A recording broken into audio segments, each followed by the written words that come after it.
नमस्कार, यूपी के महाभारत में आपका स्वागत है। मैं हूं लखनऊ से सौरभ शुक्ला। आज उत्तर प्रदेश में 7वें दौर का मतदान समाप्त हुआ, यानी 5 राज्यों में चुनाव संपन्न हो चुके हैं। 10 तारीख को नतीजे आने हैं और सबकी नज़रें और उम्मीदें 10 तारीख से हैं। आज पोलिंग खत्म होने के बाद एग्जिट पोल्स के नतीजे आए हैं। आइए एक नज़र डालते हैं कि पोल्स में राजनीतिक दलों की क्या स्थिति नजर आ रही है। एनडीटीवी के पोल्स के मुताबिक यूपी में बीजेपी की वापसी दिख रही है। पंजाब में कांग्रेस बीजेपी अकाली को पीछे छोड़ते हुए आम आदमी पार्टी की खासे बहुमत से सरकार बनेगी। उत्तराखंड में कांग्रेस और बीजेपी के बीच कांटे की टक्कर नजर आ रही है। गोवा में बीजेपी को बढ़त दिख रही है। मणिपुर में भी बीजेपी आगे नजर आ रही है। यानी पोल्स के मुताबिक 4 राज्यों में बीजेपी की सरकार बनने जा रही है। एग्जिट पोल्स के नतीजे आने के बाद तमाम नेता अपनी प्रतिक्रिया दे रहे हैं। कुछ एग्जिट पोल्स के नतीजे आने के बाद उनका स्वागत कर रहे हैं, खुश हैं, तो कुछ ये कह रहे हैं कि जरा रुकिए, 10 मार्च का इंतजार कीजिए। आइए सुनते हैं कुछ प्रतिक्रियाएं। आम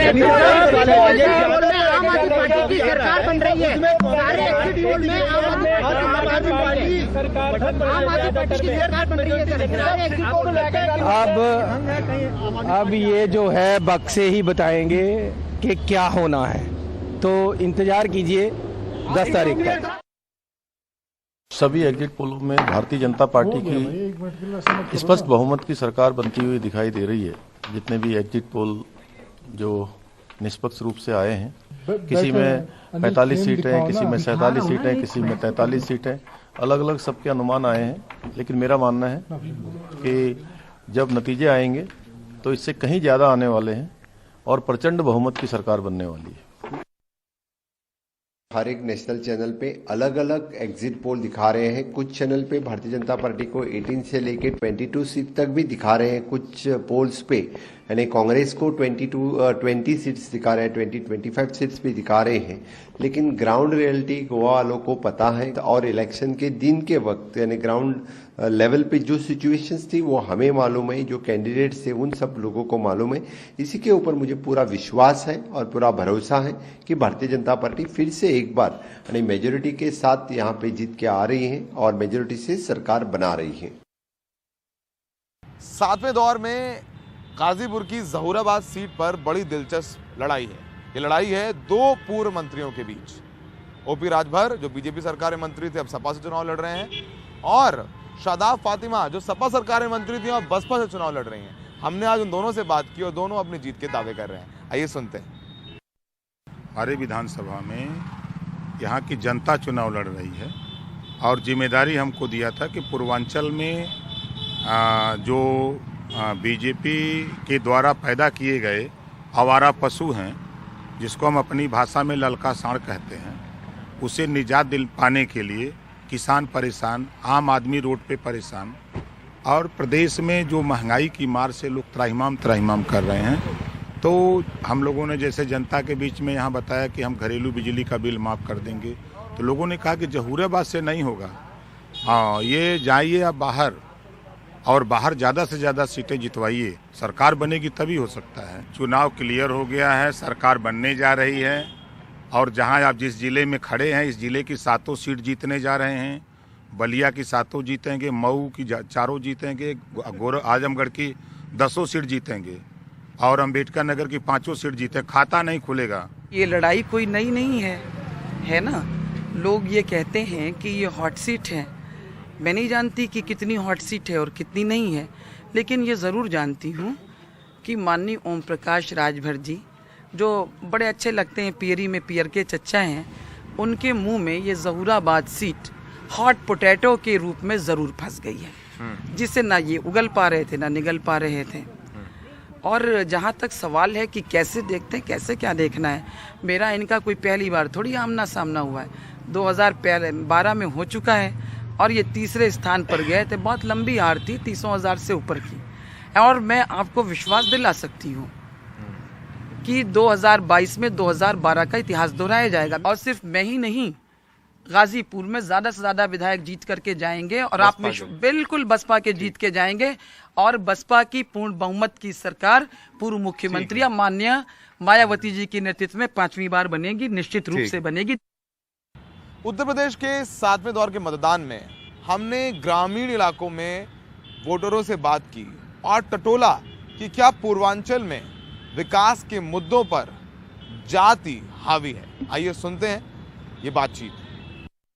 हम इस वक्त गाजीपुर में हैं और गाजीपुर, आजमगढ़, मऊ, वाराणसी, मिर्जापुर, जौनपुर, इन तमाम इलाकों में मतदान चल रहा है।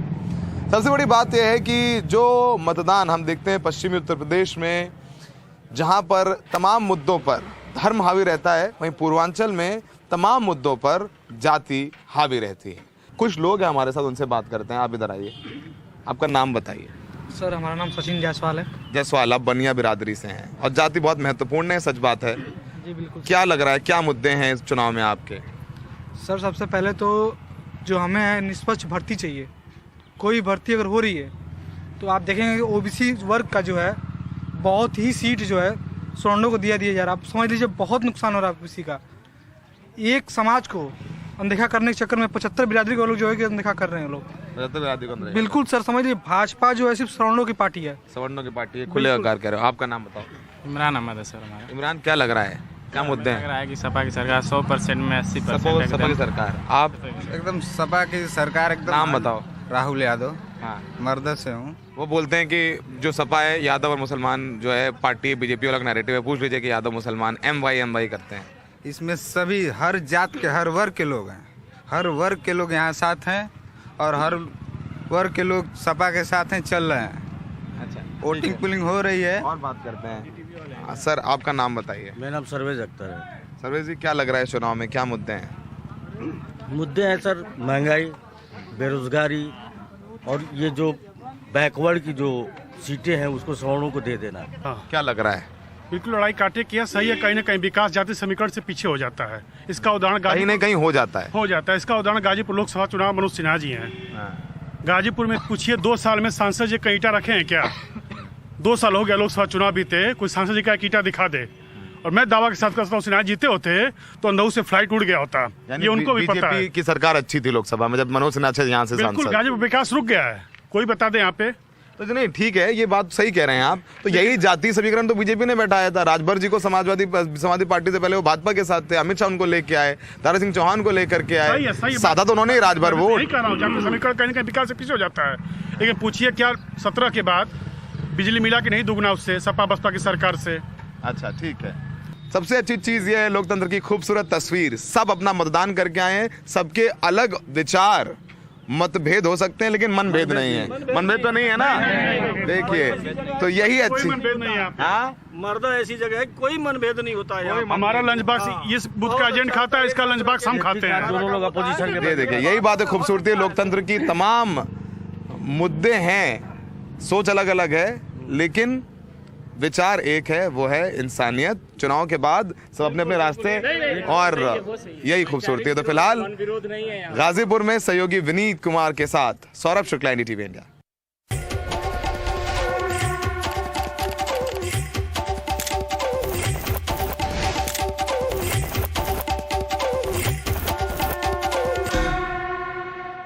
यूपी के चुनाव में सभी राजनीतिक दल महिला वोटरों से काफ़ी उम्मीद लगाए बैठे हैं और होनी भी चाहिए ये उम्मीद।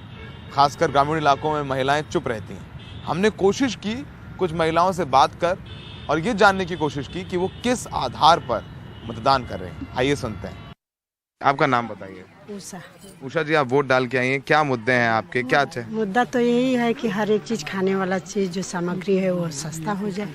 महंगाई एक मुद्दा है आपके लिए, क्योंकि भले ही पुरुष कमाते हो, घर आप चलाती हैं। हाँ, बहुत महंगाई बढ़ गई है।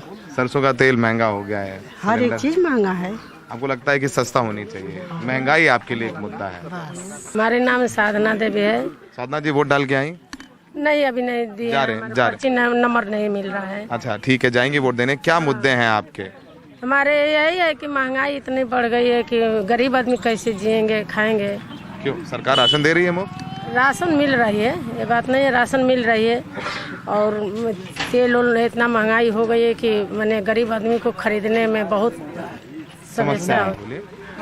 हमें बच्चों की शिक्षा अच्छी से अच्छी हो और क्या, शिक्षा अच्छी हो। हाँ, सुरक्षा चाहिए। सुरक्षा चाहिए। आप सुरक्षित महसूस करती हैं? नहीं, इतना सुरक्षित नहीं महसूस करते हैं। इतना सुरक्षित महसूस नहीं करते हैं? नहीं। तो आप चाहते हैं बच्चों की शिक्षा और थोड़ी सुरक्षा और बेहतर हो? हाँ।